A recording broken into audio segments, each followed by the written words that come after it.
Okay dear students, good evening, how are you. फिर वही 5 questions लेकर आया हूं और आपको 5 में 5 करेक्ट करना है। 5 में 5। Okay, should I start now. Question first.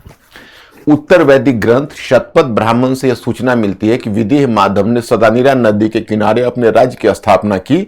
Sadanira नदी की पहचान निम्नलिखित में से किस नदी के साथ हुई है? 1. The later Vedic scripture Satpat Brahmana informs us that Videha Madhava founded his kingdom on the banks of the Sadanira river. Sadanira river has been identified with which of the following rivers? Choice A Ganga, choice B Gandak, choice C Saryu, choice D Varanvati. Be fast. तेज होइए। सभी भी। अरे वाह, लगता है थोड़ा ज्यादा easy हो गया क्वेश्चन। क्वेश्चन नंबर 2, इसको करेक्ट करिए। ऋग्वैदिक सभ्यता का प्रसार निम्नलिखित में किस क्षेत्र में नहीं था? Which of the following regions don't form the part of Vedic civilization? ऋग्वैदिक होना चाहिए। ऋग्वैदिक पार्ट ऑफ ऋग्वैदिक सिविलाइजेशन। ऋग्वैदिक civilisation.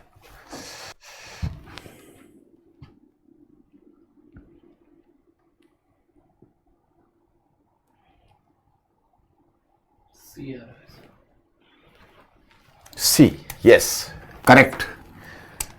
Question number 3, Pravahan Jaivali नामक शासक निम्नलिखित में किस राज्य से जुड़ा हुआ था? King Pravahan Jaivali was related to which of the following states? Choice a Kuru, choice b Panchala, choice c Koshala, choice d Kashi.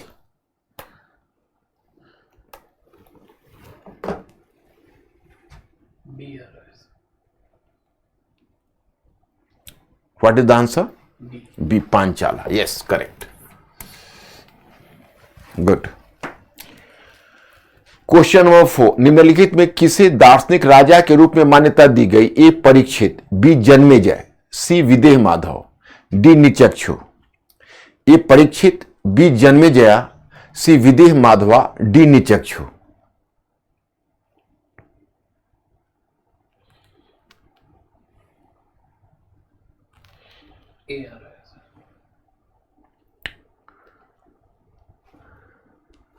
एक minute,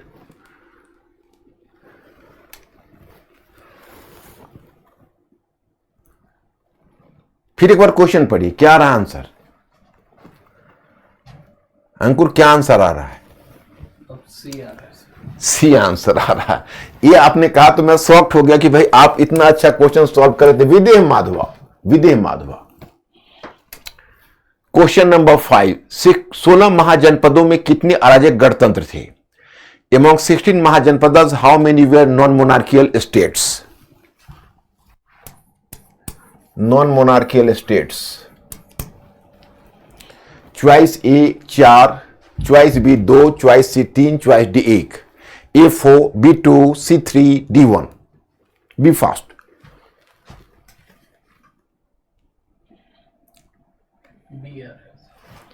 Choice number B 2. Correct answer. आपने बिल्कुल इसका करेक्ट किया है और आपका करेक्ट आंसर है 5 के 5 आपने करेक्ट किया, धन्यवाद। अब एक बात मुझे बता दीजिए, मैं फिर आगे बढ़ूंगा कि actually I have given you some scheme. What is my scheme? We have to underline the changes. So with this purpose we have divided history in different segments, political, economic, social and cultural. मतलब हमने इस उद्देश्य से इतिहास को कई खंडों में बांटा है। पहला हमारा है राजनीतिक, दूसरा आर्थिक, तीसरा सामाजिक और चौथा सांस्कृतिक। फिर सुविधा से हमने for the sake of convenience we have सब divided political in 2 parts. That is political state, empire, dynasty and king. That is the first. Second one is administration. तो फिर उसी तरह से इकोनॉमी को, सोसाइटी को और कल्चर को भी हमने बांटा हुआ है। अब क्या करना है कि हमने सिर्फ पकड़ा है अभी पॉलिटिकल का first, state, empire, dynasty and king.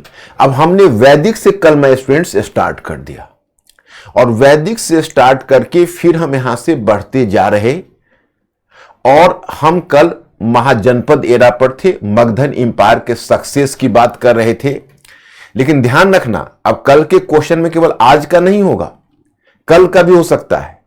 इसलिए पूरे पॉलिटिकल हिस्ट्री में चेंजेज हम कहां तक आपको लाएंगे, early medieval age. Early medieval age में आप कहां पहुंचोगे, नॉर्दर्न इंडिया में आप पहुंचोगे, Rajput states, and southern India में आप पहुंचोगे चोला एंड लेटर चालुक्य, उत्तरवर्ती चालुक्य और चोल, और फिर राजनीतिक वो समाप्त हो जाएगा, फिर हम प्रशासन शुरू करेंगे। उसी तरह से वैदिक से शुरू करके हम आपको पूर्व मध्यकाल, अर्ली मिडिवल एज तक लाएंगे।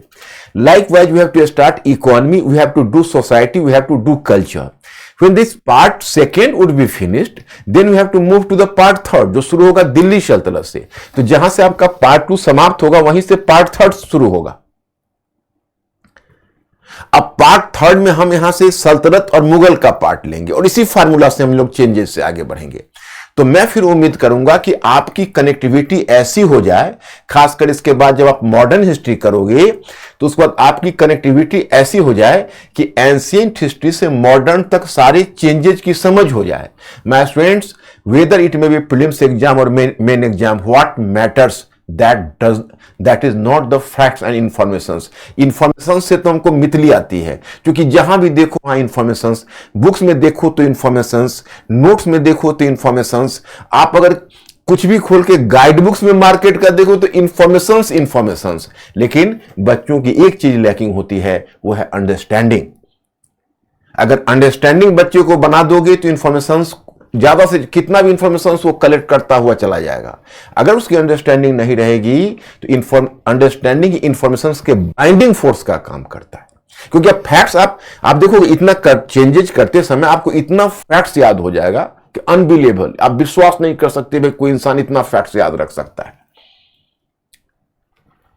तो पहले आप ये बताइए कि जो मैं करने जा रहा हूं अर्ली मेडिवल तक, पहले पॉलिटिकल में चलूंगा, उसमें बहुत सारे किंग्स की चर्चा करूंगा, डायनेस्टी की चर्चा करूंगा, स्टेट कैसे बनेगा, एम्पायर कैसे बनेगा, फिर एम्पायर टूटेगा स्टेट बनेगा, किसके बाद कौन से इंपॉर्टेंट किंग्स आएंगे, वो किस किस रीजन को कॉन्क्वेस्ट करेंगे।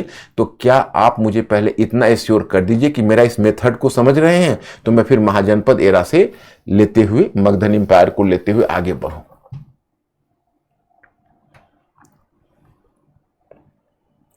हाँ ना में बताइए, यस और नो। और चूंकि आप लोग क्वेश्चन कवर कर रहे हो, इसका मतलब आप लोग रिवीजन वर्क भी कर रहे हो, तो ठीक है बच्चे, मैं आगे चलता हूं। मेरा तो टाइम पीरियड 1 आवर 20 मिनट्स का आपके लिए है, एंड दैट्स इनफ। तो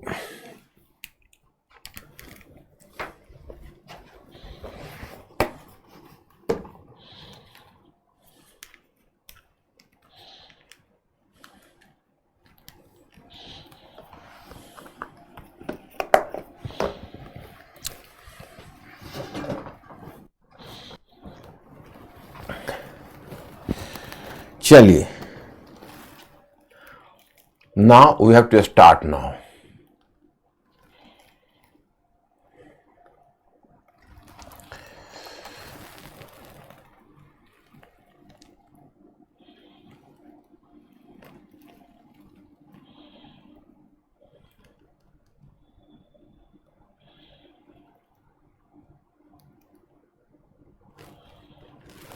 Which one?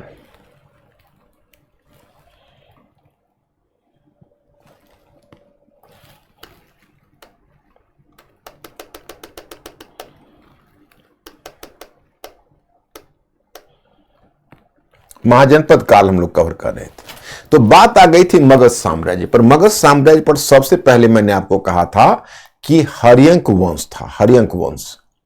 हर्यंक वंश में यह हर्यंका वंश या हर्यंका इन इंग्लिश, हर्यंका डायनेस्टी। अब इसमें पहला किंग आता है जो कल मैंने चर्चा की थी, उसका नाम है बिंबिसार। बिंबिसार, बिंबिसार नहीं, बिंदुसार नहीं, बिंबिसार, बिंबिसारा। बिंबिसारा 544 से 492 बीसी है, यानी अभी ईसा से पहले है। और इसने सबसे पहले विस्तार के क्षेत्र में क्या किया, तो मैंने बताया कि कौशल राजकुमारी प्रसेनजीत की बहन कौशल देवी से इसने मैरिज किया, उसे शादी की।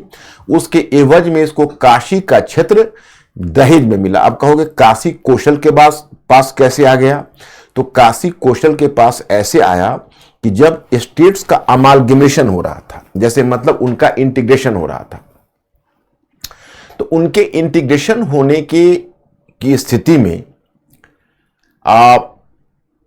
मैं आपको बताना चाहूंगा कि जैसे जैसे उनका एक्सपेंशन हो रहा था या एक्सपेंशन होने के बाद उनका इंटीग्रेशन हो रहा था, तो इसी क्रम में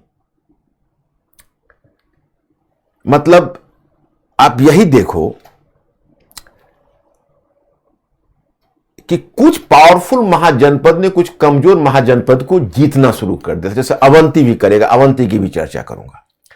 तो उसी में कोशला स्टेट एक कोशल राज्य जो था वो शक्तिशाली राज्य था और काशी उसके पड़ोस में था। कभी काशी भी महत्वपूर्ण था, लेकिन काशी कमजोर पड़ा, कोशल ने जीत लिया।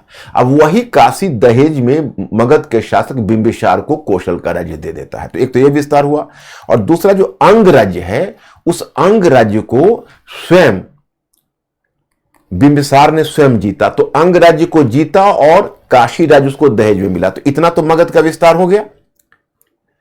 तो इसका विस्तार है अंग और काशी। फिर इसने एक स्टैंडिंग आर्मी स्टैब्लिश की, that is called standing army, मतलब कि अस्थाई सेना। और पहला स्टैंडिंग आर्मी इसी ने स्थापित की, मतलब आर्मी को रिक्रूट किया। उससे इसको कहते हैं सैनिक बिंबिसार। इसका एक विवाह वज्जी संघ की में चेटक थी, उसकी बहन चेलन्ना के साथ हुई थी। तो उससे क्या था कि उसे वज्जी संघ एक पावरफुल स्टेट था नॉर्थ इंडिया में, तो वज्जी संघ से इसका एसोसिएशन होने से इसका महत्व या पावर बढ़ गया। तो here you are going to be important and this point is going to be important, you know. तो चलिए यहां पर हम ये चर्चा करते हैं। अब इसके बाद हम फिर आगे बढ़ते हैं और आपसे कुछ और चीज की चर्चा करते हैं। तो ये हुआ बिंबिसार। तो बिंबिसार का उत्तराधिकारी हुआ अजातशत्रु। अजातशत्रु और अजातशत्रु लगभग 492 बीसी से 460 बीसी तक रहा था अजातशत्रु, यू नो। लेकिन ये जो अजातशत्रु है ये हर्यक वंश का ही है, लेकिन अपने पिता को मारकर तब ये गद्दी पर आया था। तो बताया जाता है कि अजातशत्रु चूंकि अपने पिता को मारकर गद्दी पर आया था, तो उसमें जो प्रसेनजीत की बहन जो कौशल देवी थी उसका बेटा वो नहीं था, उसका सौतेला बेटा था, उसकी मां कोई अलग थी। So this Kaushala Devi was so shocked कि she died of the grief due to the untimely death of her husband. तो उसके बाद उसको मतलब अजातशत्रु जो बिंबिसार को जान मार दिया। तो फिर अजातशत्रु की माता जो कौशल देवी थी, अपनी माता नहीं विमाता, स्टेप मदर, तो उसका डेथ हो गया। इसी पर प्रसेनजीत गुस्सा खा गया कि भाई मेरा जब बहनोई मारा गया, मेरा ब्रदर इन लॉ मारा गया, मेरी सिस्टर मर गई, तो अब मैं किस बात का काशी दूंगा। तो उसने अजातशत्रु से काशी जो दहेज में दिया था उसको वापस ले लिया। तो अजातशत्रु पावरफुल किंग था, इसने मिलिट्री प्रेशर क्रिएट कर दिया कोशल राज्य पर, कोशला स्टेट पर। तो जब इसने मिलिट्री प्रेशर क्रिएट किया तो अब प्रसेनजीत प्रेशर में आ गया, और उसी प्रेशर में प्रसेनजीत ने अब अपनी बेटी वजीरा का विवाह अजातशत्रु से कर दिया, और फिर काशी डौडी में एक बार फिर डौडी में दहेज में काशी दे दिया। तो काशी फिर मिल गया अजातशत्रु को। अब देखो अजातशत्रु दूसरा एक्सपेंशन क्या करेगा, यह है वज्जी संघ। And Vajji confederation was a powerful state in the north of Ganges, and Magadha was a powerful state in south of Ganges. वो दक्षिण गंगा के दक्षिण में मगध एक पावरफुल स्टेट था, और वज्जी कॉन्फेडरेसी, जो वज्जी कॉन्फेडरेसी बोलते हैं, वो 8 गणतंत्रों का संघ था, वो नॉर्थ में पावरफुल स्टेट था। तो फिर क्या हुआ कि अजातशत्रु की निगाह थी वज्जी संघ पर। तो उसने क्या किया कि उसका मिनिस्टर का नाम था वर्षाकार। वर्षाकार इंग्लिश में कहते हैं, उसे वर्षाकार। तो वर्षाकार को पीछे लगाया कि ऐसा है कि 8 गणतंत्रों का संघ है, इसके बीच फूट डलवा दो। whenever you are creating cleavage within it, so that will help you. तो उसने क्लीवेज क्रिएट कर दिया। तो उसने he started to create the cleavage। तो क्या हुआ कि वज्जी संघ के बीच दरार आ गई। उसका फायदा उठाकर अजातशत्रु ने 16 इयर्स के एफर्ट के बाद वज्जी कॉन्फेडरेसी को मिला लिया। तो अजातशत्रु ने एक तो काशी को दोबारा हासिल कर लिया और वज्जी संघ को मिलाया। अब अंतिम उसके सामने देखो एक्सपेंशन क्या होगा। अंतिम कोसला को भी मिला लेगा अजातशत्रु। कैसे कोसला को मिलाएगा, इसको गौर करना। आप लोग इस बात को ये करना, मैं क्वेश्चन में पूछ डालूंगा। जैसे देखिए, कौशल का शासक प्रसेनजीत था और प्रसेनजीत के बेटा का नाम था विदुधावा। तो प्रसेनजीत एक बहुत बूढ़ा होता जा रहा था, लेकिन उसका डेथ नहीं हो रहा था। अब उसके बेटे का भी पेशेंस जवाब दे रहा था कि मेरा पिता अगर इसी तरह रह गया तो लगता है कि मैं गद्दी प्राप्त करने में बूढ़ा हो जाऊंगा। So due to this factor उसने अंत में वही किया कि अपने पिता को गद्दी से वंचित करके और गद्दी पर जबरन कब्जा कर लिया। अब प्रसेनजीत को जब गद्दी चली गई तो बहुत शॉक्ड हुआ, क्योंकि बेटे ने उसे गद्दी छीन ली, उसे क्राउन छीन लिया। तो अपने कुछ बॉडीगार्ड्स के साथ, अंगरक्षकों के साथ, क्योंकि उसका टेक्निकली अब तो दामाद है अजातशत्रु, उसने वजीरा का विवाह उससे करवाया हुआ है, तो सोचा कि चलो कुछ दामाद जी से ही मदद लेता हूं। तो अजातशत्रु के पीछे के वो मगध की तरफ रवाना हो गया अपने कुछ अंगरक्षकों के साथ, और वो मगध के दरवाजे तक पहुंचते पहुंचते रात्रि के 12 बज गए। It was the midnight, and according to the rule the main gate of Magdha, you can say Magdha empire had to be closed। उसका जो कैपिटल था अजातशत्रु का, तो कैपिटल राजगृह था, सो दैट वाज क्लोज्ड, ग्रीवराज उसको बोलते थे, तो क्लोज्ड हो गया। तो वहीं पर वो आराम करने का सोचा कि अब सुबह होगी, और सुबह जब पॉप फूटता था, जब किरण पहली व्हेन द सनलाइट कम्स, तो then the gate was going to be opened. तो अब उसने सोचा कि चलो इंतजार कर लेता। वही सोया तो इतना थका हुआ था, बूढ़ा भी हो गया था, उसका डेथ हो गया। तो अजातशत्रु जब निकला, पहले गेट खुला तो देखा कि भाई प्रसेनजीत मरे पड़े हैं। अजातशत्रु को सूचना मिली, अजातशत्रु भागा हुआ आया, उसको ससम्मान उसके डेड बॉडी को क्रीमेट किया, उसका दाह संस्कार किया, and then he made a claim over the throne of Kosala state, being the son in law of Prasenjit and being the legitimate successor of Prasenjit. इस पर विदुधावा बहुत नाराज हुआ अपने ब्रदर इन लॉ पर कि भाई ये तो मेरे गद्दी को लेना चाहता है। बस विदुधावा ने तुरंत अपनी सेना लेकर वहां से चला कि चलो मैं इसको दमन कर देता हूं अजातशत्रु को। वही सेना लेकर जो वो आगे बढ़ रहा था, कोई करुवती कोई रिवर था, लोकल रिवर रहा होगा, उसी रिवर में सेना समेत वो डूब कर मर गया।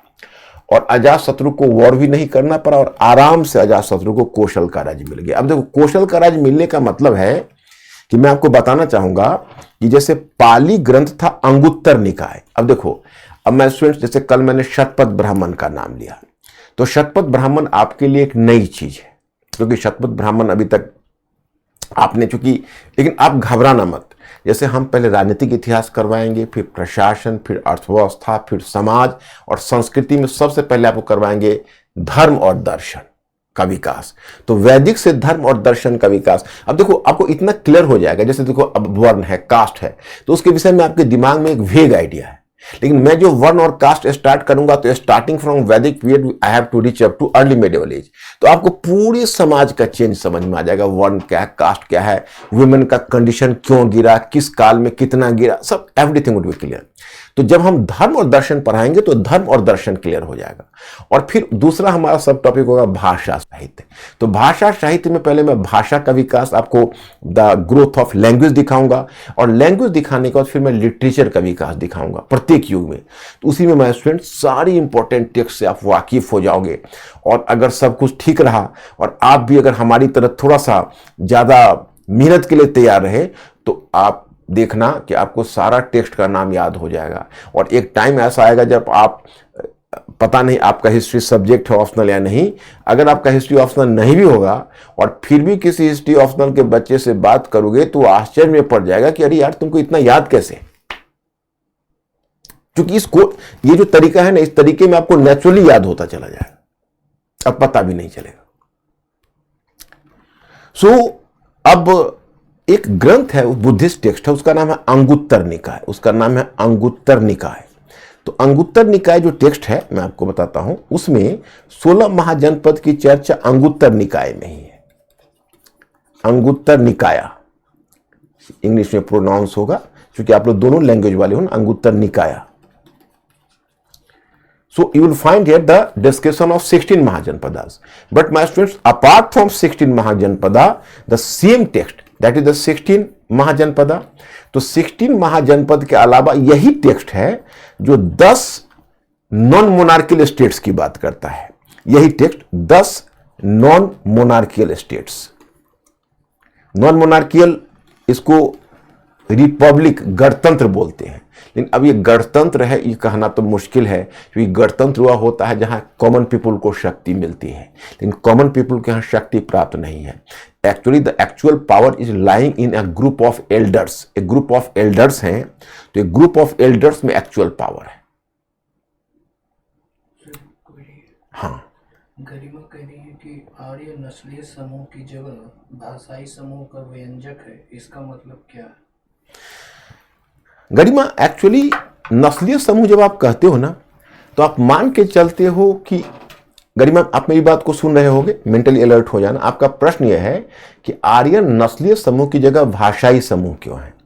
आप उसको भाषाई समूह भी कहो, कहीं कहीं आपको सांस्कृतिक समूह भी लिखा मिलेगा, तो आप उसको सांस्कृतिक समूह, भाषाई समूह, कुछ भी दोनों में से होगा, तो आप उसमें उसको करेक्ट कर देना। देखो, भाषाई समूह इसलिए है और नस्लीय समूह इसलिए नहीं है कि एक्चुअली आज की तारीख में जो बायोलॉजी है या एंथ्रोपोलॉजी है, वो प्योर नस्ल की अवधारणा को नहीं मानता। हम आप जितने हैं, हम लोगों में कई नस्लों का मिश्रण है। उतना प्योर नस्ल तभी हो जब एक नस्ल का दूसरे से क्रॉस नहीं हो। लेकिन क्या होता है कि जब सबसे ह्यूमन सिविलाइजेशन डेवलप हुआ, माने इवन प्री ह्यूमन सिविलाइजेशन से पहले, जब मानव का जो आपस में इंटरेक्शन हुआ डिफरेंट रेसेस के लोगों में, तो ये सवाल ही पैदा नहीं होता कि 2-3 जनरेशन के बाद कोई प्योर नस्ल रह जाए। तो हम कहेंगे आर्य अगर प्योर नस्ल है तो हमारे में अनार्य का भी उतना ही अंश है जितना आर्य का है। तो हम ऐसा नहीं क्लेम कर सकते। लेकिन भाषाई समूह में मतलब है कि हम एक ही भाषा से निकले हैं, भले ही आगे चलकर भाषा अलग अलग हो गई है, लेकिन हमारी पहचान एक है, क्योंकि हमारे शब्दों की व्युत्पत्ति एक है, एटिमोलॉजी एक है। जैसे अब इंग्लिश में होगा डॉटर, तो संस्कृत में होगी दुहिता। एटिमोलॉजी, उत्पत्ति एक है। तो ये बात है। अब देखो, 10 नॉन मोनार्कियल स्टेट्स, ये अराजक गणतंत्र बोलते हैं। गणतंत्र कहना ठीक नहीं है, क्योंकि यहां शक्ति कॉमन पीपल के पास नहीं थी, बल्कि ग्रुप ऑफ एल्डर्स के पास थी। तो नॉन मोनार्कियल स्टेट्स इसको बोलते हैं, अराजक गणतंत्र, अराजक राज्य। तो बिना किंग का शासक, यहां एक किंग की जगह, जैसे वैशाली में कहते हैं 7,707 शासक बैठते थे संस्थागार में। तो ऐसे 10 स्टेट्स की चर्चा है। अब मैं आपको बताना चाहूंगा कि ऐसे जो स्टेट्स है वो हिमालय की तलहटी में थे, in the foot hill of Himalayas. And Kosala was just lying in the nearby region, Kosala Mahajanpada, and Kosala was a powerful state, you know. So Kosala conquered almost all the non-monarchical republics except Vajji, which was conquered by Magधा. तो मगध, चूंकि कौशल ने पहले अन्य जनजाति जो अराजक गणतंत्र है उसको कौशल ने जीता हुआ था, तो जब कौशल को मगध ने जीता तो इस पूरी एरिया पर मगध का कब्जा हो गया। तो मगध हो गया साम्राज्य, बड़ा हो गया, बहुत सारा एरिया। और फिर आसपास, अब देखो, अब यहां ये अवंती के बारे में कहा जाता है कि जिस तरह से मगध विस्तार करता हुआ आगे बढ़ रहा था, एक्सपेंडिंग, उस तरह अवंती भी अपने पड़ोसी राज्यों के मूल्य पर विस्तार करता हुआ आगे बढ़ रहा था। तो आप कहोगे अवंती के पास एसेट क्या थे? तो अवंती के पास एसेट ये थे कि उसके पास भी गज सेना थी, एलिफेंट कॉर्प्स उसको भी अवेलेबल था, एलिफेंट कॉर्प्स। और अवंती को भी आयरन तक पहुंच थी। आयरन का जो रिजर्व है वो, Avanti was also having access to iron reserve. तो अवंती के पास भी आयरन रिजर्व का एक्सेस था, इसलिए अवंती के पास भी वो रिसोर्सेस थे। तो अवंती मगध से तगड़ा फाइट दिया। मैं आपको बताऊं कि 100 ईयर्स तक अवंती मगध से फाइट करता रहा। और जिस तरह मगध ने अपने सारे क्षेत्र को जीतकर अपना विस्तार किया था, तो अवंती भी, तुम देखोगे तो उधर ब्यास नदी से लेकर दक्षिण में अस्मक तक, गोदावरी तक, इतने बड़े क्षेत्र में अवंती ने भी अपने सारे पड़ोसी क्षेत्रों को जीतकर विस्तार किया था। अब मैंने आपको बताया 2 बातें। एक फैक्ट्स आपको बता देता हूं, कभी प्रीलिम्स में काम आ जाए। अवंती के शासक का नाम था, the ruler of Avanti, Chanda Pradyota Mahasena, Chanda Pradyota Mahasena. तो उसके बारे में कहा जाता है एक बार उसको जॉन्डिस हो गया था, एक बीमारी, पीलिया। तो उस समय जो राजगृह था, गृहरज, उसका शासक था बिंबिसार, उसका कॉन्टेम्पररी था। तो बिंबिसार को उससे दोस्ती थी। तो उसने मांग की कि आप अपना राज्य वैद्य जो फिजिशियन है उसको हमारे पास भेज दीजिए ट्रीटमेंट के लिए। तो फिजिशियन के रूप में जीवक गया था उसका ट्रीटमेंट के लिए। Jivaka, he was a physician of Bimbisara. तो दोनों के बीच अच्छी दोस्ती थी, लेकिन आगे चलकर दोस्ती दुश्मनी में बदल गई और अवंती उल्टा मगध को धमकी देने लगा कि हम जीत लेंगे आपको। बल्कि एक बार तो अजातशत्रु के समय अवंती के हमला के डर से अजातशत्रु ने अपने कैपिटल ग्रीवरज अथवा राजगिरी का फोर्टिफिकेशन करवाया था, किलेबंदी करवाई थी। अब अजातशत्रु के बाद उसका उत्तराधिकारी हुआ था उदयन, उसका नाम था उदयन। उदयन वो भी अजातशत्रु को मारकर गद्दी पर आया था। उदयन का एक ही अचीवमेंट है, ये 460 ईसा पूर्व से 444 ईसा पूर्व तक शासन किया था। इग्नोर कर दीजिए, ईस्वी कोई ज्यादा नहीं चाहिए।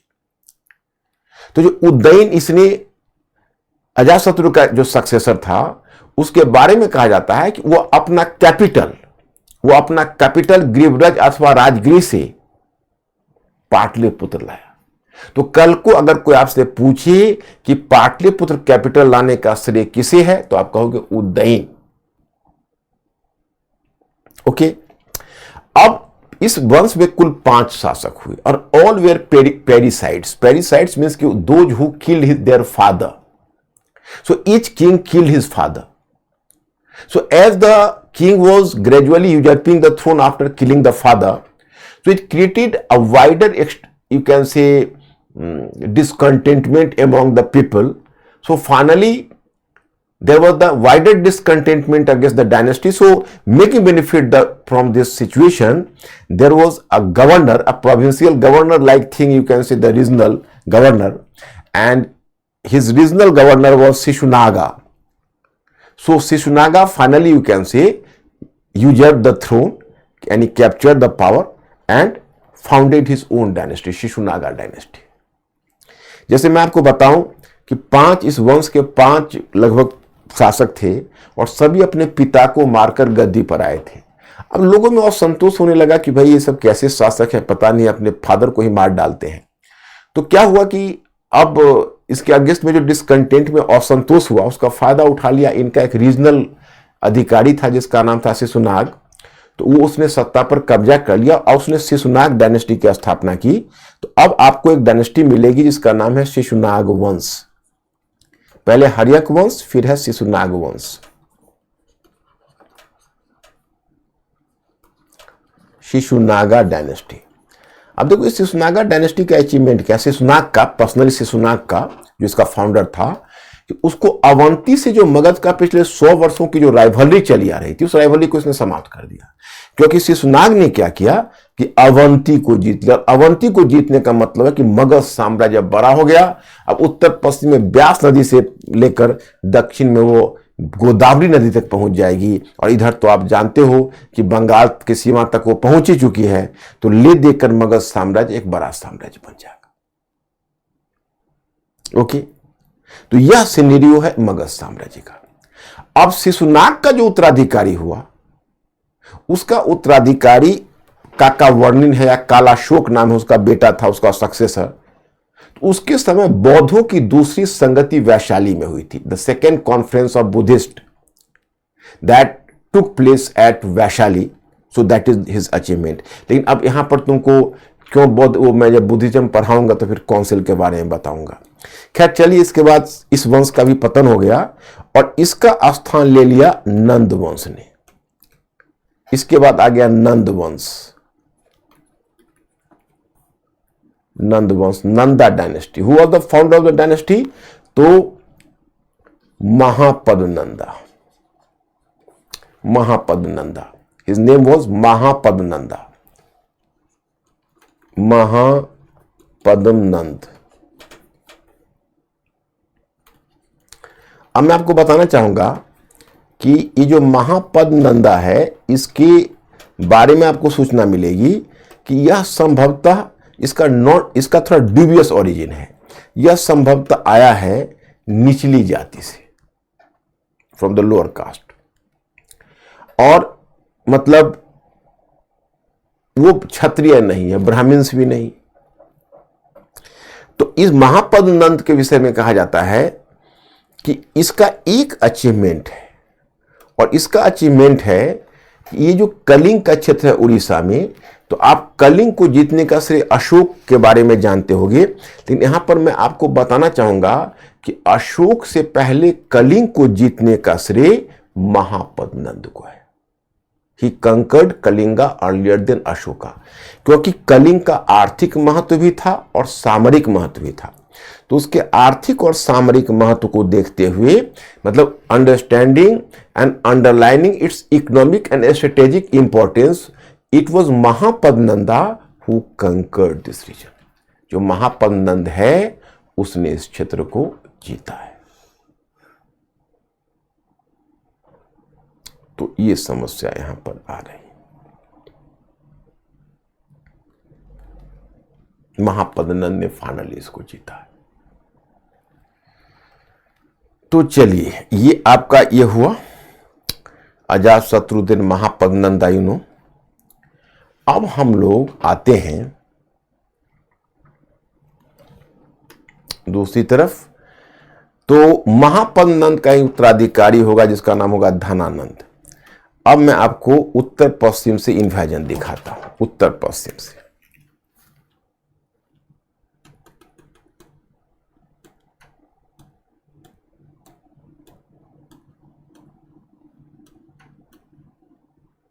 अब देखिए, ये है उत्तर पश्चिम से।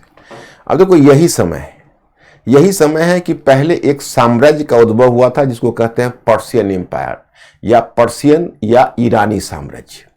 यह पहला दुनिया का ग्लोबल साम्राज्य था। इसका निर्माण तो शुरू हुआ पश्चिम एशिया से, फैलता हुआ पूरे मध्य एशिया से, और तब यहाँ का शासक था जिसको पहले कहोगे पर्शियन एम्पायर। तो पर्शियन एम्पायर मतलब ईरानियन साम्राज्य, उसको अखमेनी साम्राज्य बोलते हैं, पर्शियन एम्पायर या अखमेनिड एम्पायर, अकेमेनिड एम्पायर, और मैंने पर्शियन एम्पायर और अकेमेनिड एम्पायर, और इस एम्पायर में आप इसको गौर करके देखिए, चाहे वो पर्शियन हो या अकेमेनिड हो, तो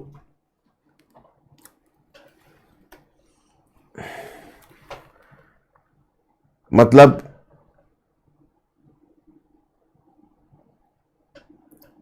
जब आप इस एम्पायर को देखोगे तो ये शुरू हुआ है पूर्वी यूरोप से ही लगभग, और विस्तार करता हुआ पश्चिम एशिया को लेते हुए, और ये चला गया है पूरा मध्य एशिया और उत्तर पश्चिम भारत तक। तो इसके शासक के बारे में आपको एक नाम मिलेगा, उसका नाम है डेरियस प्रथम, डेरियस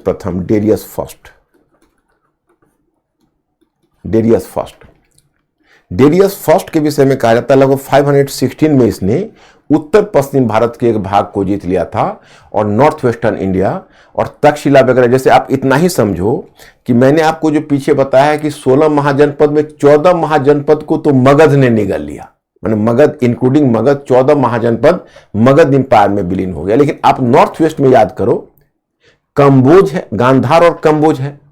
तो गांधार और कंबोज जो महाजनपद है वो पर्शियन साम्राज्य के नियंत्रण में चला आया, और उसका शासक था डेरियस फर्स्ट, और डेरियस फर्स्ट का उत्तराधिकारी हुआ जेरेक्स बोलते हैं या छहियार्स बोलते हैं। So he was the successor of Darius first. अब यू कैन से कि in fact the Persian or Achaemenid Empire divided his empire into different provinces, and province was known as छत्रपी, that was called छत्रपी। मतलब उसने अपने साम्राज्य को 20 छत्रपी में बांटा था, 20 प्रांतों में बांटा था, प्रांत को बोलते थे छत्रपी।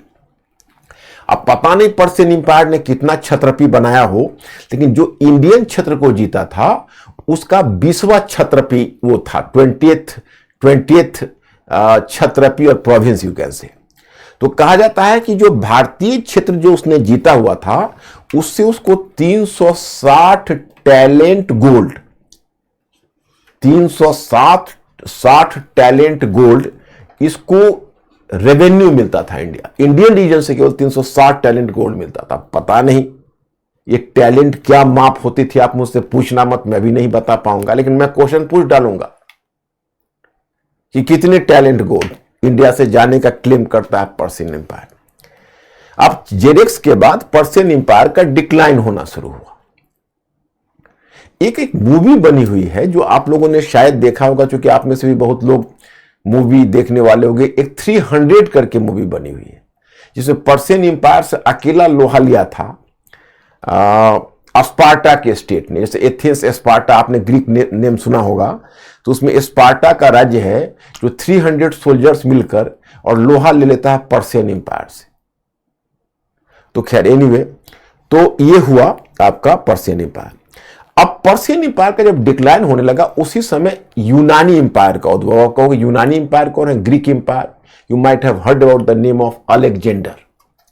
तो अलेक्जेंडर का जो पिता था उसका नाम था फिलिप, जिसको अलेक्जेंडर कहते हो। अलेक्जेंडर फिलिप का उत्तराधिकारी हुआ।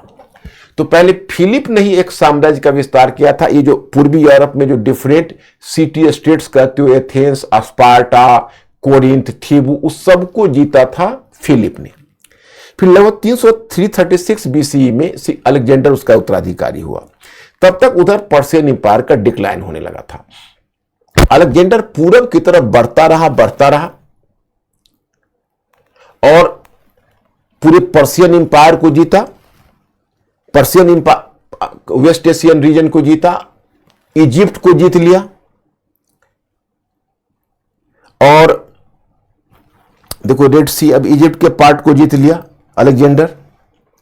और फिर उसके बाद वह इधर आते हुए सेंट्रल एशिया के रीजन अफगानिस्तान वगैरह को भी जीत लिया और तब इंडिया में प्रवेश किया। 327 बीसी में वो इंडस रिवर यानी सिंधु नदी को क्रॉस किया। तो सिंधु नदी और झेलम नदी के बीच, सिंधु नदी और झेलम नदी के बीच एक राज्य था जिसका नाम था तक्षशिला का स्टेट। उसका किंग था आम्भी। तो आम्भी अलेक्जेंडर से लड़े बिना उसके सामने समर्पण कर दिया, सरेंडर कर दिया।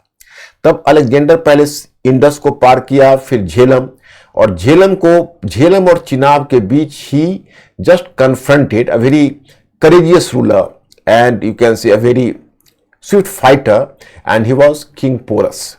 किंग पोरस ने उसका सामना किया, बड़ी बहादुरी से लड़ा किंग पोरस, लेकिन किंग पोरस हार गया। He was defeated. तो उसके बाद अलेक्जेंडर, लेकिन उसको अलेक्जेंडर ने उसके राज्य को लौटा दिया। उसे काफी इंप्रेस्ड हुआ, मैंने डिप्लोमेटिकली ऐसा किया। फिर वह रावी पार किया, चिनाब पार किया, रावी पार किया। अब वह ब्यास नदी के किनारे पहुंचा and now it was suppose to cross the river Beas, but in the east of the river Beas was the Nanda empire. Now अब क्या है कि अब नंद साम्राज्य है, ब्यास नदी को अगर क्रॉस करता अलेक्जेंडर के आर्मी तो। लेकिन अब क्या सर, कुछ बच्चे कह रहे हैं कि 360 या 307 मैटर में 307 है। नो 360 कर लेना बच्चों, 360 टैलेंट। अगर मैटर में हो गया तो आई एम सॉरी, हमको लगता है मिस प्रिंटिंग हो गई होगी। शून्य वाला 307 शून्य होगा, 360 करना 360। और कंफ्यूजन भी होता है 320 में और 360 में। 307 की कोई गुंजाइश ही नहीं, वो 760 शून्य का शायद भ्रम हो गया। तो वो ईस्ट की तरफ बढ़ रहा है। तो उसी में मैं बताया कि अब वो नंदा डायनेस्टी के रीजन में जाता। और वैसे महापद्म नंद तो बड़ा पराक्रमी था, वो तो मर गया था, उसका डेथ हो गया। लेकिन उसका सक्सेसर था धनानंदा। तो धनानंद अपने पिता की तरह उतना कर्मठ, उतना पावरफुल तो नहीं था, फिर भी धाक तो थी नंदा एम्पायर की। और नंदा एम्पायर के पास बहुत बड़ी एलिफेंट कॉर्प्स था, बहुत बड़ी गज सेना थी, यानी हाथी। और वैसे भी सिकंदर हाथी से छक चुका था। राजा पोरस से लड़ने में इतना भयानक हाथी को देखकर सिकंदर घबरा गया था।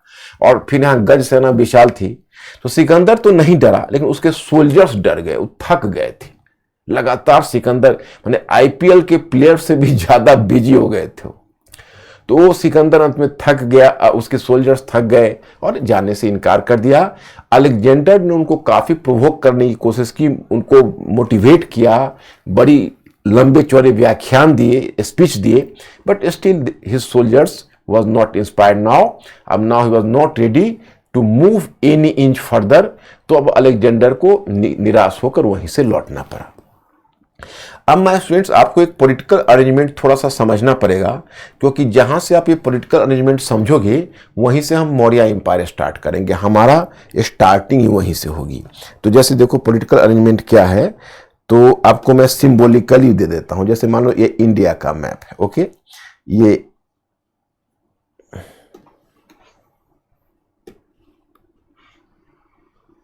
जैसे ये है। तो अब यहां पर आप देखते हो कि ये मान लीजिए ब्यास है, ये इंडस है, ये झेलम है, ये चिनाब है, ये रावी है, ये ब्यास है। तो इधर इंडस रिवर के इधर का जो रीजन है वेस्ट ऑफ इंडस, तो अलेक्जेंडर ने जो प्रबंधन किया, और यही है आंभी का स्टेट, तक्षशिला का स्टेट, इंडस और झेलम के बीच। तो जो अलेक्जेंडर ने अरेंजमेंट किया था वो कुछ इस तरह का था। उसने किया कि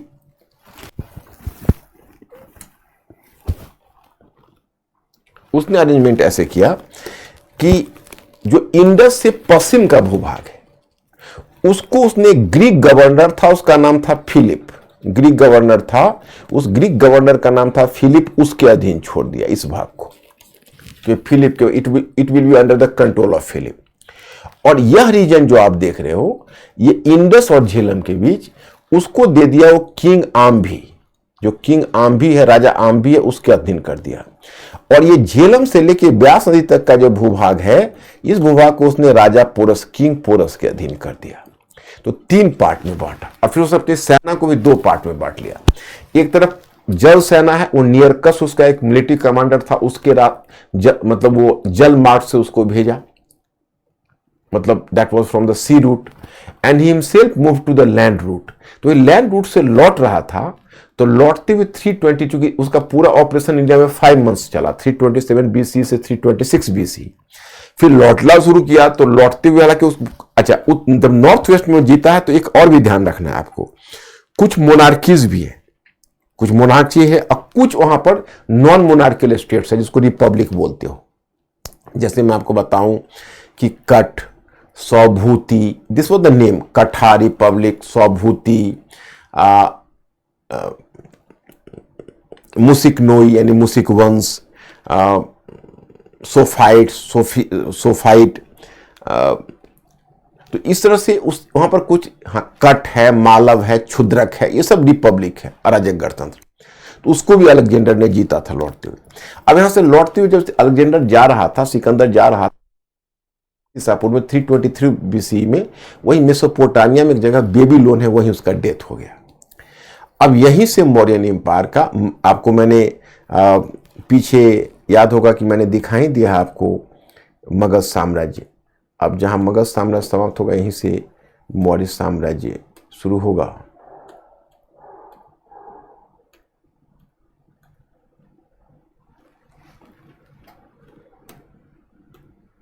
देखो अब यहीं से ये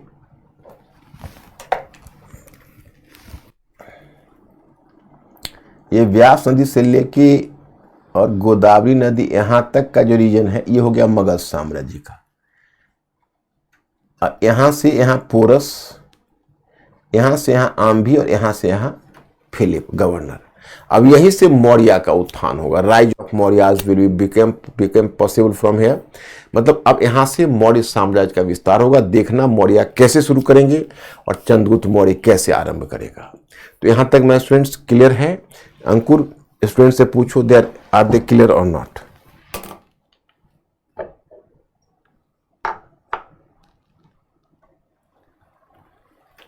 सर हिना पूछ रही है कि सर मितानन्नी अभिलेख और बोगज कोई, हाँ, both are the same. Hina, you are correct. Mitanni inscription and Boghazkoi inscription both are the same. Boghazkoi और मितान्नी दोनों एक है। ओके।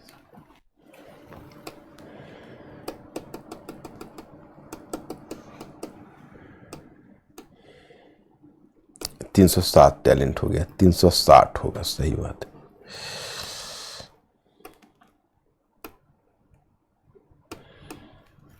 देखो अब ये है मगध मौर्य साम्राज्य। अब ये जगह जो आप देख रहे हो, तो सबसे पहले आपको सूचना मिलती है कि Chandragupta Maurya, founder of the Maurya empire, Chandragupta Maurya, not simply founder, rather you can say कि Chandragupta Maurya was also accountable for the expansion of the empire and expansion of such a vast empire. जैसे देखो चंद्रगुप्त मौर्य ये मौर्य वंश से है। मौर्य वंश कौन है, क्या इसका सोर्स है, तो अलग अलग सोर्सेस को अलग अलग बोलता है। जैसे ब्राह्मण सोर्स कहता है वह शूद्र वंश से है, ब्राह्मण मानते हैं। और ब्राह्मण लेखकों में हमें एक सूचना मिलती है, जैसे आप देखोगे विशाख दत्त, तो विशाख दत्त ने एक पुस्तक लिखी। विशाख दत्त कौन है, तो मैं आपको गुप्त काल में विशाख दत्त से परिचय कराऊंगा। अभी मैं किसी बुक का नाम बोलता हूं या किसी ऑथर का नाम बोलता हूं तो थोड़ा आपके लिए टॉर्मेंटिंग हो सकता है। विशाख दत्त एक्चुअली गुप्तों का कोर्ट स्कॉलर है, गुप्त शासकों का, जो बहुत बाद में आया है। और गुप्ता का तो टाइम पीरियड आप लोग जानते ही हो, 300 से 600 सी। तो वो उसका कोर्ट स्कॉलर है विशाख दत्त, और उसने एक टेक्स्ट लिखा था जिस टेक्स्ट का नाम था मुद्रा राक्षस।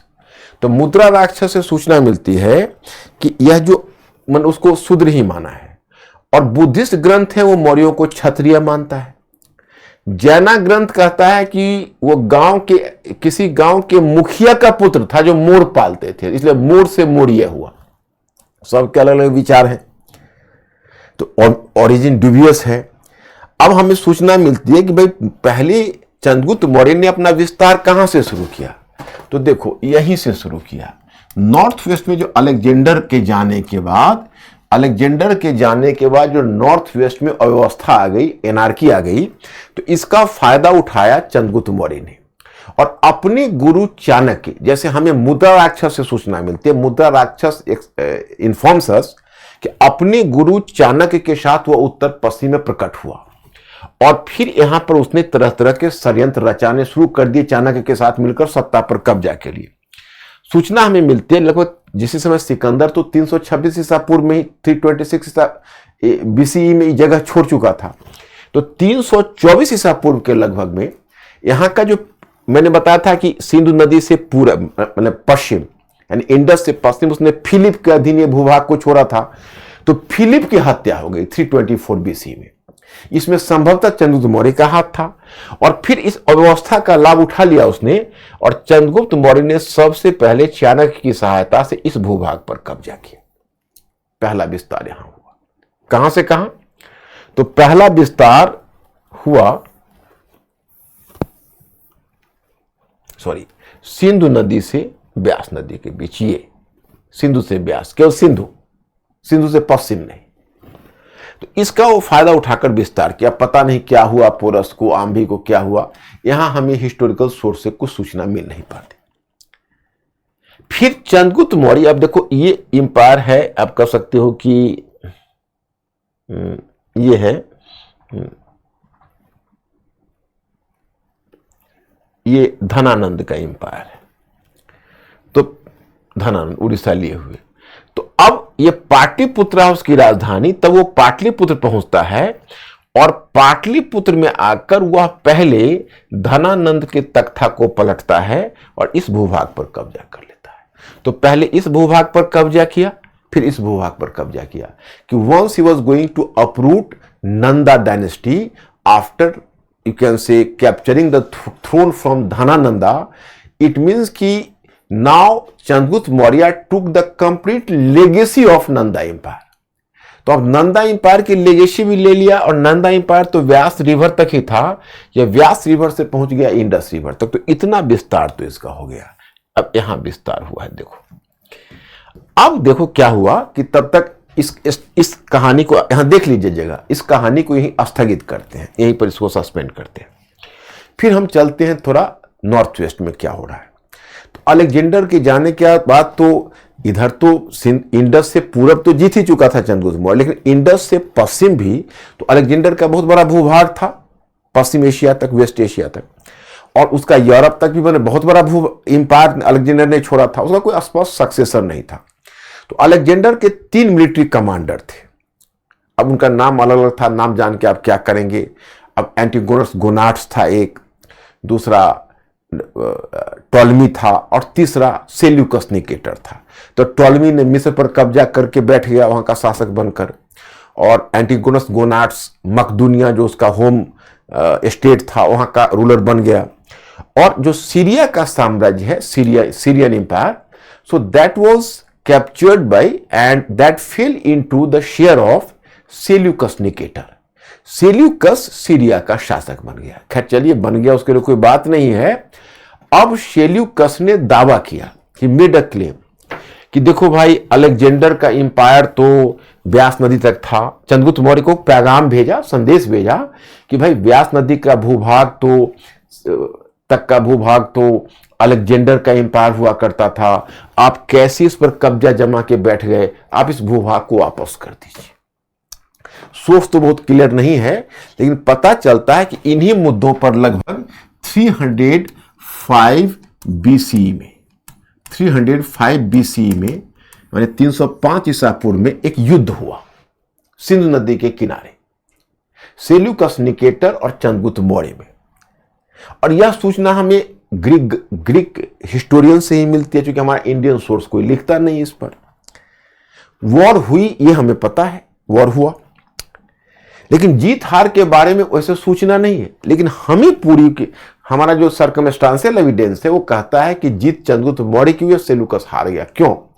क्योंकि इस युद्ध के बाद चंद्रगुप्त मौर्य ने सेल्यूकस को मात्र 500 हाथी दिए। वो तो गिफ्ट हो सकता है, 500 एलिफेंट्स। बदले में सेल्यूकस ने पूरा एरियाना का भूभाग दे दिया चंद्रगुप्त मौर्य को। एरियाना का भूभाग,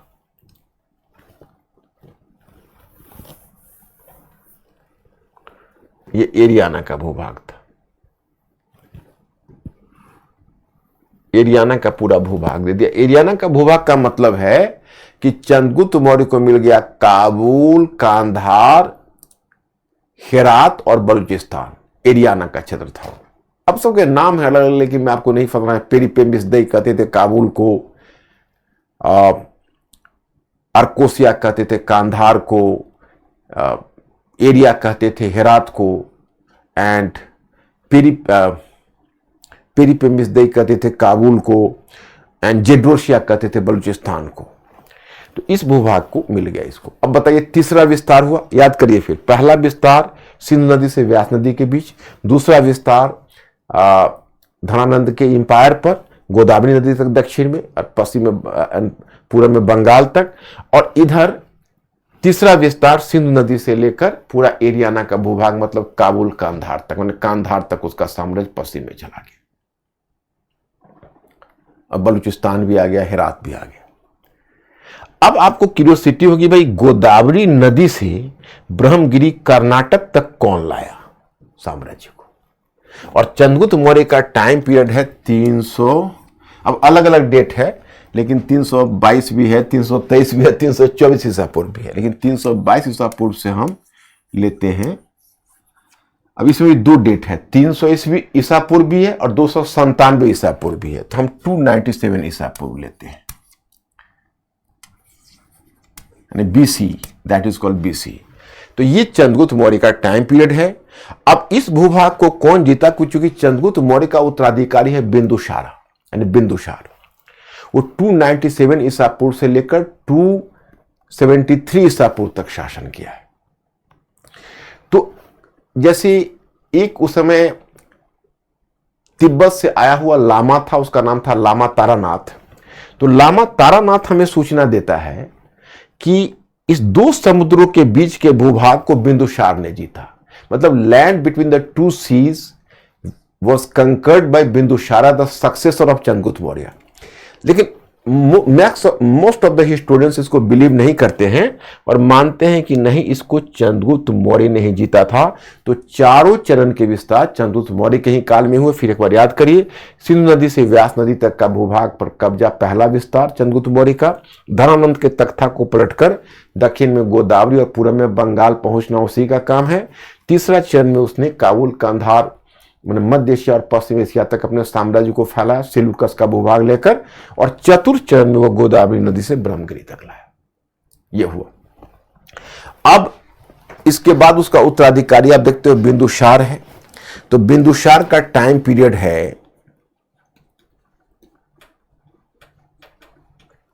इसका जो टाइम पीरियड बिंदुसार का वो 297 से 273 बीसी। अब इसके समय कोई विस्तार तो हुआ नहीं है। हाँ, इसके समय एक दो सूचना हम देना चाहेंगे।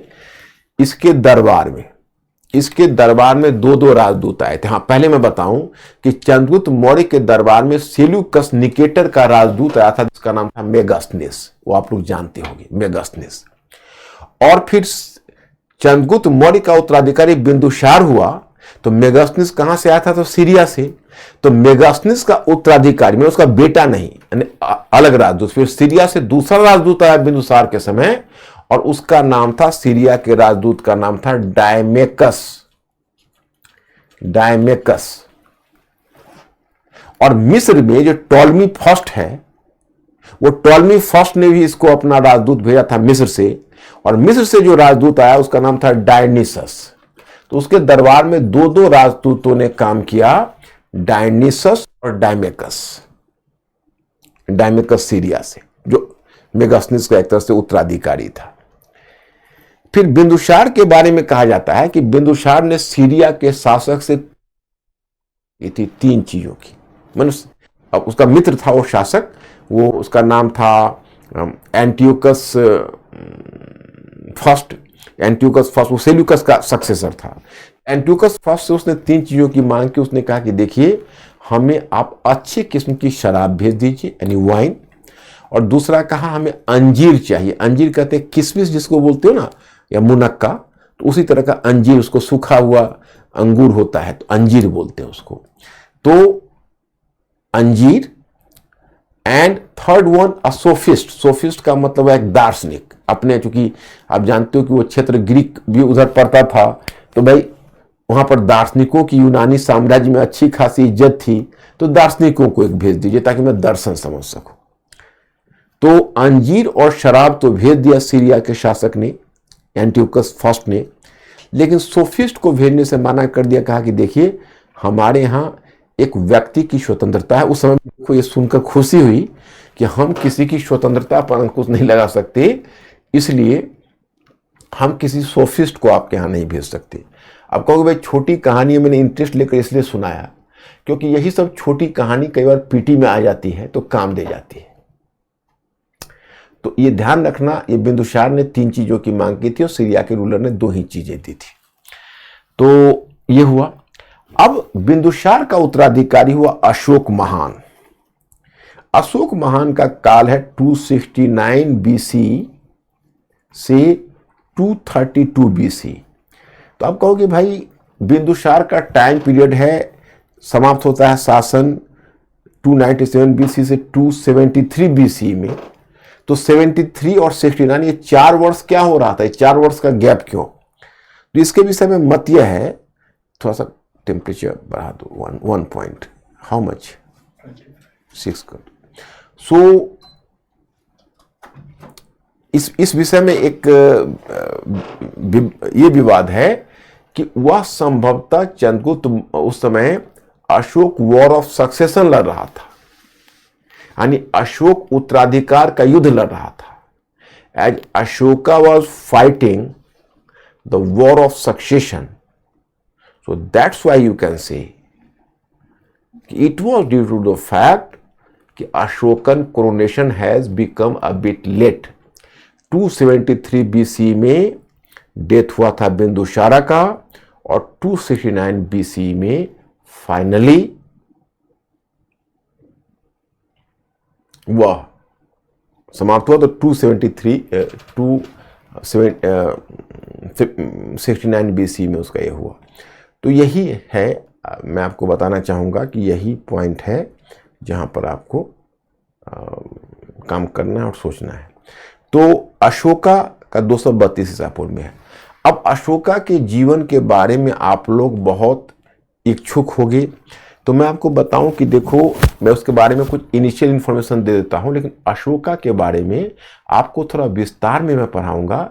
अशोक का धम्मा, चाणक्य से उसकी तुलना, उसकी प्रमुख नीतियां, ये सब पर चर्चा मैं करूंगा जब मैं आपको धर्म वाला कॉलम कल्चर में पढ़ा रहा हूँगा। तो यहाँ पर तो मैं तो राजनीतिक इतिहास पढ़ा रहा हूँ, तो मैं इस संबंध में कोई राजनीतिक बातों की जानकारी दूंगा आपको। जैसे अशोक के समय तक मौर्य साम्राज्य का काफी विस्तार हो चुका था, केवल एक क्षेत्र रह गया था, कलिंग, जो उड़ीसा में था। कलिंग का वही क्षेत्र याद करो। कलिंग को सबसे पहले किसने जीता है? महापद्मनंद ने, मैं आपको बता चुका हूं। हो सकता है कि बीच के काल में यह कलिंग निकल गया, और चूंकि बीच के काल में यह कलिंग निकल गया, इसलिए अशोक को यह कलिंग दोबारा जीतना पड़ा। Ashoka conquered Kalinga at second time. तो लेकिन कलिंग, उसके शासन का जो सिंहासनारोहण था, उसके 9वें वर्ष में उसने कलिंग को जीता है। लेकिन कलिंग को जीतने के बाद वो कहते हैं कि अशोका ने युद्ध की नीति छोड़ दी, यानी युद्ध घोष की नीति, भेरी घोष की नीति छोड़ दी और धर्म घोष की नीति को अपना लिया। उसका हृदय द्रवित हो गया और वो उसको युद्ध से तौबा कर लिया। तो खैर ये इसकी एक अलग कहानी है। मतलब कुछ हिस्टोरियन जैसे रोमिला थापर कहती हैं कि एक्चुअली था क्या कि अब अशोक के काल तक मौर्य साम्राज्य का विस्तार भारतीय उपमहाद्वीप के अधिकांश भाग में हो चुका था। तो अब अशोक के समक्ष कोई इंसेंटिव नहीं था कि उस साम्राज्य का और भी अधिक विस्तार किया जाए। तो अशोक ने उस साम्राज्य का विस्तार और अधिक करने के बजाय अशोक ने दूसरा वाला विकल्प प्रेफर किया।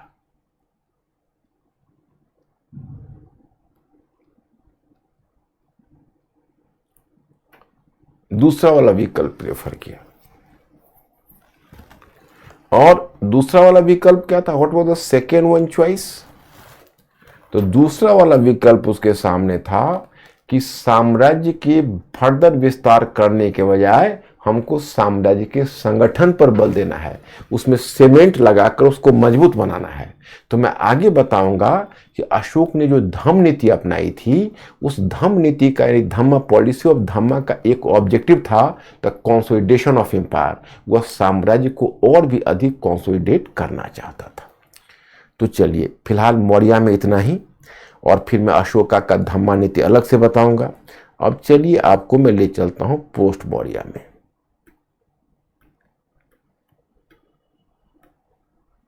अब देखिए आप आए पोस्ट मौर्य पीरियड। अब इसमें क्या है पोस्ट मौर्यन पीरियड में, यानी मौर्योत्तर काल। अब ये मौर्योत्तर काल में यह है कि मौर्य साम्राज्य जैसा एक साम्राज्य आपको नहीं दिखेगा, बल्कि बहुराज्य व्यवस्था दिखेगी। क्यों? क्योंकि देखो अशोक ने तो युद्ध की नीति छोड़ दी थी। फिर अशोक का डेथ जब 232 BC में हो गया, तो उसका ग्रैंड सन था दशरथ। तो दशरथ उसका नाम था। दशरथ के समय उसके साम्राज्य का विभाजन हो गया, एक में दशरथ एक पार्ट पर कब्जा कर लिया, एक पर संप्रति। तो मौर्य साम्राज्य कमजोर हो गया। तो क्या हुआ कि उत्तर पश्चिम से यवनों का आगमन, यवन कहते थे विदेशियों को, और विदेशियों में है इंडो ग्रीक्स। तो इंडो ग्रीक्स है, फिर तो इंडो ग्रीक्स का इन्वेजन, हमला शुरू हो गया इंडो ग्रीक का। तो जो हमला शुरू हुआ, तो उसी हमले का फायदा उठाकर एक मौर्यों का सेनापति था जिसका नाम था पुष्यमित्र शुंग। तो पुष्यमित्र शुंग ने अपने अंतिम मौर्य शासक जिसका नाम था बृहद्रथ, क्या नाम था? बृहद्रथ। तो ही किल्ड असैसिनेटेड बृहद्रथ, अंतिम मौर्य शासक है, the last Mauryan king, that is Brihadratha. तो उसका नाम है बृहद्रथ। तो बृहद्रथ की हत्या कर, और तब वो गद्दी पर लगभग 187 BC में बैठ गया। और पुष्यमित्र शुंग के द्वारा जिस राज्य की स्थापना की गई, उस राज्य को कहते हैं, जिस वंश की स्थापना की गई उसको कहते हैं शुंग वंश, शुंगा वंश, शुंगा डायनेस्टी, यानी उसको शुंगा डायनेस्टी या शुंग वंश कहा जाता है। तो ये हुआ, और फिर शुंग के बाद फिर कर्ण वंश आएगा। तो ऐसा करते हैं कि इस समय आपको देखोगे बहुराज्य व्यवस्था दिखेगी। तो बहुराज्य व्यवस्था में हम लोग इस राज्य को 3 पार्ट में बांटते हैं, तब आपको बिल्कुल शीशे की तरह साफ हो जाएगा। एक हम बांटते हैं कि पहला हम आपको बताते हैं कि शुंग राज्य, कण्व राज्य,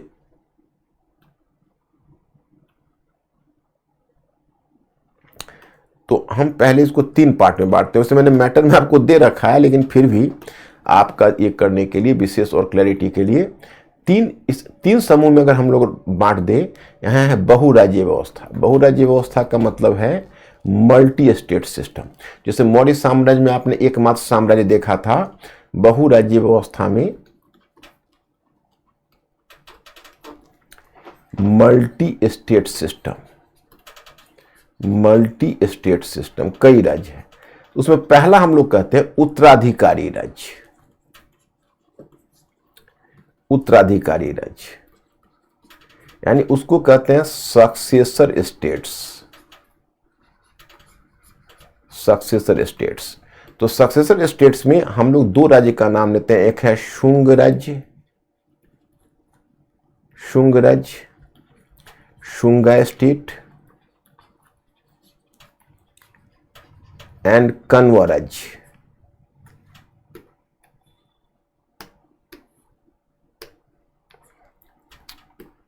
कण्व राज्य, कण्व राज्य, that is called Kanva state. Here you find the term like Shunga state and Kanva state. You find the 2 different names here. But my students, Shunga राज्य का संस्थापक पुष्यमित्र शुंग है। यह वंश चला है लगभग 187 BC से 75 BC तक। ये डायनेस्टी चला है 187 BC से लगभग 75 BC। और ये राज्य में पुष्यमित्र शुंग ने एक लंबे समय तक शासन किया है, और उसका उत्तराधिकारी हुआ अग्निमित्र। अग्निमित्र के बारे में मैं आगे बताऊंगा, जब मैं गुप्त काल आपको पढ़ाऊंगा इसके बाद। हालांकि इसके बाद अभी मैं नहीं बता पाऊंगा, क्योंकि हम वहां आपको लिटरेचर में, साहित्य में बताएंगे। अभी तो हम राजनीतिक इतिहास ही लेकर चल रहे हैं। तो अग्निमित्र के बारे में, जब पुष्यमित्र शुंग का उत्तराधिकारी है अग्निमित्र, उसके बारे में कहा जाता है कि उसके सम्मान में, माने उसके लाइफ पर कालिदास की 3 नाट्य रचनाएं, और तीनों बहुत फेमस है। उसमें पहली रचना है मालविकाग्निमित्रम। तो जो पहली रचना मालविकाग्निमित्रम है, यह रचना शुंग शासक पुष्यमित्र शुंग के नाम, अग्निमित्र के, और उसकी एक प्रेमिका थी, पत्नी कम प्रेमिका, जिसका नाम था मालविका। प्रेमिका कम पत्नी, उसका नाम था मालविका। तो मालविका उसके प्रणय कथा पर है। और इसके पुष्यमित्र शुंग के वंश में कुल 10 शासक हुए। पुष्यमित्र शुंग के वंश में कुल 10 शासक हुए। इमीडिएट सक्सेसर हुआ अग्निमित्र, और अग्निमित्र का सक्सेसर हुआ वसुमित्र, और फिर वसुमित्र के बाद फिर धीरे धीरे धीरे धीरे आप उसमें देखते जाओगे तो जो वसुमित्र है वह पहले पुष्यमित्र शुंग, फिर अग्निमित्र, फिर वसुमित्र, और वसुमित्र के बाद फिर एक शासक हुआ है भागभद्र। वसुमित्र के बारे में कहा जाता है कि यवनों का आक्रमण हुआ था, और यवनों ने माध्यमिका एक जगह है, चित्तौड़ को बोलते थे। यवनों ने माध्यमिका का घेरा डाला था, तो उसको वसुमित्र ने यवनों को पराजित किया था, जिस पर खुश होकर पुष्यमित्र शुंग उस समय जीवित था, और शासक वही था, वो ग्रैंडसन था उसका, मैंने पौत्र।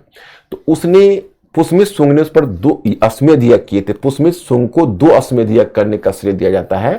और एक अश्वमेध यज्ञ में आपने एक ग्रामेरियन पतंजलि का नाम सुना होगा। तो उसी ने, ग्रामेरियन ने बेसिकली ही योग सूत्र का योग का था। तो कुछ बच्चे कह रहे हैं कि सर 187 नहीं 185। अच्छा, चलो कोई नहीं, अलग अलग बुक में 187 185 है, मैं समझ रहा हूँ। 185 ही लिख देता हूँ। 2 बुक में अलग अलग है, तो कोई नहीं, 1-2 वर्ष चलता है उतने पुराने में, लेकिन चल जाएगा। आप लोगों की बात आपने बहुत सही कहा, और बहुत जवाबदेही पूर्वक आप पढ़ते हो, उसकी खुशी है मुझे। तो वसुमित्र, तो इसमें पुष्यमित्र शुंग ने अपना अश्वमेध कहते थे, जिसमें पतंजलि ने उसमें पुरोहित की भूमिका निभाई थी। और फिर आगे एक शासक हुआ था भागभद्र, जो पुष्यमित्र शुंग का उत्तराधिकारी था। तो मैं केवल 3-4 वैसे शासक का नाम लेता हूं जिसकी चर्चा होती है, तो उसे तो 10 है टोटल। तो भागभद्र है, उसके दरबार में एक यूनानी शासक था, यूनानी शासक, उसका नाम था एंटियलसीडस। खैर उसका नाम से कोई लेना देना नहीं, एक नाम याद रखना, उसने अपना राजदूत भेजा था भागभद्र के दरबार में, जो पुष्यमित्र का उत्तराधिकारी था, जिसका उस राजदूत का नाम था हेलियोडोरस। तो हेलियोडोरस ने वहां पर एक गरुड़ ध्वज की स्थापना की थी। कहां? तो विदिशा में, वेशनगर उसको बोलते हैं। गरुड़ ध्वज किसके सम्मान में? तो वासुदेव कृष्ण के सम्मान में। अब आपको जिज्ञासा होगी कि भाई ये वासुदेव कृष्ण हैं कौन? ये मैं धर्म वाले इतिहास में पढ़ाऊंगा आपको। इस वंश का अंतिम शासक था देवभूति। देवाभूति देवाभूति को उसका ही मंत्री, जिसका नाम था वासुदेव, उसने हत्या कर दी। और वासुदेव ने कण्व वंश की स्थापना की। यही वासुदेव है जिसने कण्व वंश की स्थापना की, कण्व वंश। इसमें 4 ही शासक हुए हैं, वासुदेव, भूमिमित्र, नारायण और Susharman. There were 4 rulers only. उसके बाद इस वंश को सातवाहनों ने समाप्त कर दिया। अब who were Satavahana, I have to make you clear. तो पहले प्रकार के राज्य में है उत्तराधिकारी स्टेट्स, और उत्तराधिकारी स्टेट में आप देखोगे शुंग और कण्व। ये सबको एक बार मैंने मैटर में पढ़ के क्लियर कर लेना। मैं चाहूंगा कि जब मैं राजनीतिक इतिहास पूर्व मध्य काल में जब मैं समाप्त करूं, पूर्व मध्य काल वाल तक पहुंचकर राजपूत, हाँ, तो मैं कह रहा था कि मैं चाहता हूं कि जब मैं पूर्व मध्य काल तक पहुंचू, क्या ठीक है, हाँ, पूर्व मध्य काल तक पहुंचूं और इस पर जब मैं गहनता से विचार करूं, you people have to follow me and you people have to discuss with me. तो हम इसकी चर्चा करेंगे। कण्व राज्य और कण्व स्टेट में वासुदेव हैं जो कण्व स्टेट से जुड़े हुए। तो ऐसा हम लोग देखते हैं कि कण्व राज्य, वासुदेव, यू नो। अब हाँ, तो अब ये हो गया। अब इसके बाद दूसरे तरह का, ये तो पहले प्रकार का राज्य हुआ। अब दूसरे कैटेगरी में राज्य कौन है? Second one category. तो पहले कैटेगरी का है। दूसरा है कि विदेशी आक्रमण से स्थापित राज्य। विदेशी आक्रमणों से स्थापित राज्य, स्टेट्स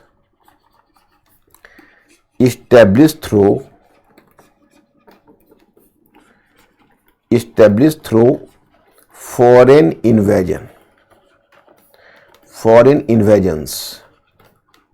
जैसे विदेशी आक्रमण जो हो रहा था उससे राज्य स्थापित हुए। उसमें आपको 4 तरह के राज्य दिखेंगे। पहले तरह के राज्य है इंडो ग्रीक,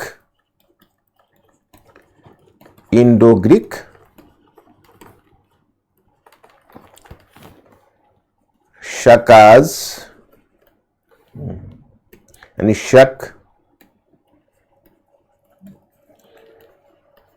शकाज, पार्थियन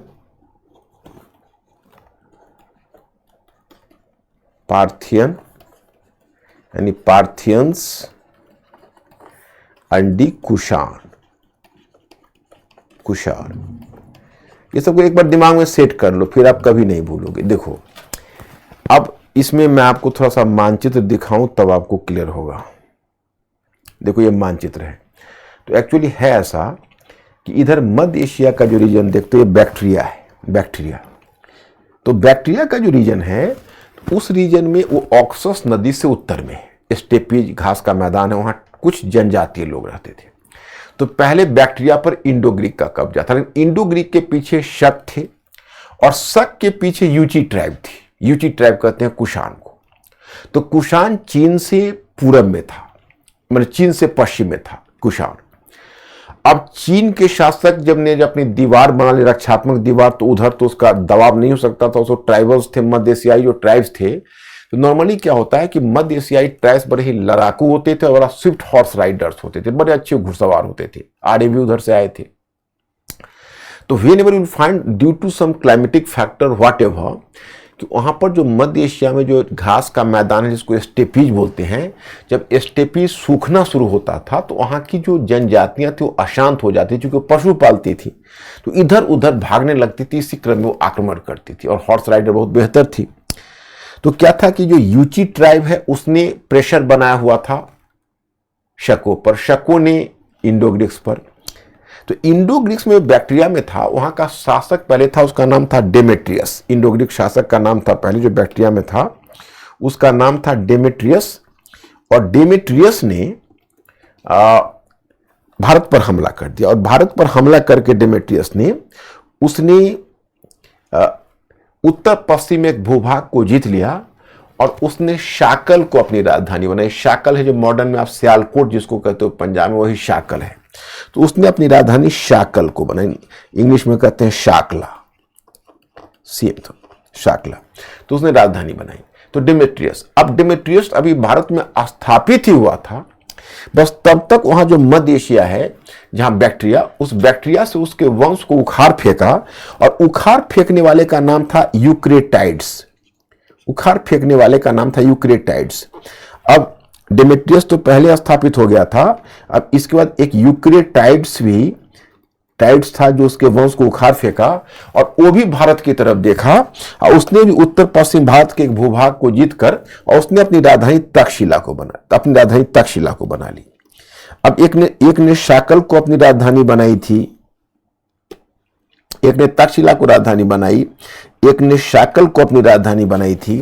तो इस तरह से दो इंडो ग्रीक वंश के दो शासक, राजवंश के दो तरह के शासक एक ही साथ शासन करते रहे थे, एक डेमेट्रियस का वंश, एक यूक्रेटाइड्स का वंश।